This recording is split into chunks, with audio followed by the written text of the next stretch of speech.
सबसे पहले आज जरा तुर्की आपको लिए चलते हैं, जिसको माजी में आप तुर्की कहते रहे। तुर्की के अंदर रजब तैयब अर्दगान और उनकी हुकूमत के लिए मुसलसल मुश्किलात बढ़ रही हैं, क्योंकि उन्होंने अपने एक सियासी हरीफ को गिरफ्तार किया है जो इस्तांबुल तुर्की के अंदर मेयर भी एज ए मेयर काम कर रहे थे।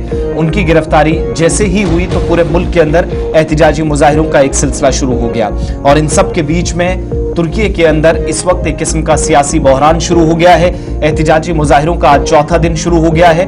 मुख्तलिफ शहरों में एहतिजाजी मुजाहिरों के दरमियान पुलिस के साथ झड़पें, आंसू गैस के गोले, वाटर कैनन का इस्तेमाल करते हुए तमाम जगहों पर मुंतशिर करने के लिए इन मुजाहिरीन के लिए हर तरह की मुमकिन कोशिश की गई है।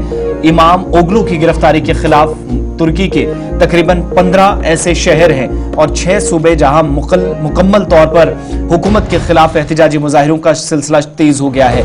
आज चौथा दिन है। मौजूदा सदर अर्दवान पर ओगलू के खिलाफ सियासी साजिश का इल्जाम लगाया जा रहा है, और ओगलू पर हुकूमत ने कई संगीन इल्जामात लगाए थे। ऐसे में वहां इतलात ये मिल रही हैं कि अब आइंदा जब इंतखाबात होंगे, हालांकि पिछले इंतखाबात में ओगलू तो शिकस्त खा गए थे, लेकिन बड़े और मजबूत सियासी हरीफ के तौर पर उनको अर्दगान जैसे मजबूत लीडर के सामने देखा जाता है, और उनको कमजोर करने के इल्जामात इस वक्त मौजूदा हुकूमत पर लग रहे हैं। जैसे ही उनकी गिरफ्तारी हुई, चूंकि मौजूदा वक्त में वो इस्तांबुल के मेयर भी हैं, तो कहा जाता है कि जो इस्तांबुल के अंदर एज एन मेयर रहा या जिम्मेदारी संभालता रहा, सिस्टम जिसके हाथ में हो, अगला सदर वो भी एक तरह से माना जाता है तुर्की का।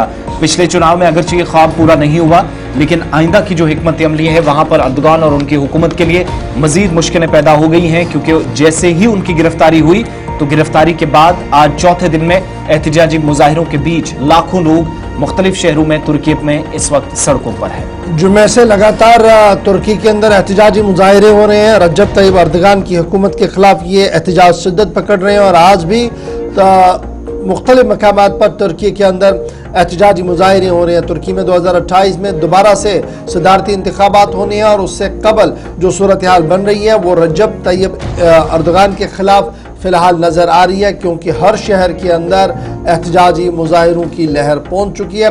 अगरचे हुकूमती इदारों की तरफ से कल ये साफ कर दिया गया था कि सड़कों पर निकलने की किसी को इजाज़त नहीं होगी, और जिसकी गिरफ्तारी हुई है, यानी जिस मेयर की गिरफ्तारी रात देर की गई थी, उससे पुलिस ने पूछताछ की है, और कल उसे बाज़ाब्ता तौर पर अदालत के सामने भी पेश किया जाएगा। ताहम जब गिरफ्तारी हुई थी, सवाल जवाब हुआ था, तो उन्होंने तमाम उन इल्ज़ामात जिसमें रिश्वत के मामलात और कुछ बदनवानियों के मामला थे, उनसे ख़ुद को मुस्तस्ना कर दिया, और ये साफ कर दिया कि ये उन पर इल्ज़ामात है और किसी भी तरीके से वो इसमें मुलव्वस नहीं है। तो फिलहाल 2028 से कबल संगीन तरीन एहतिजाज इस वक्त तुर्की के अंदर चल रहे हैं, और पिछले 3 रोज़ से ये एहतिजाजी मुजाहिरे चल रहे हैं। रजब तैयब अर्दगान ने आज साफ कर दिया कि किसी को भी सड़कों पर एहतिजाज करने की इजाज़त नहीं होगी।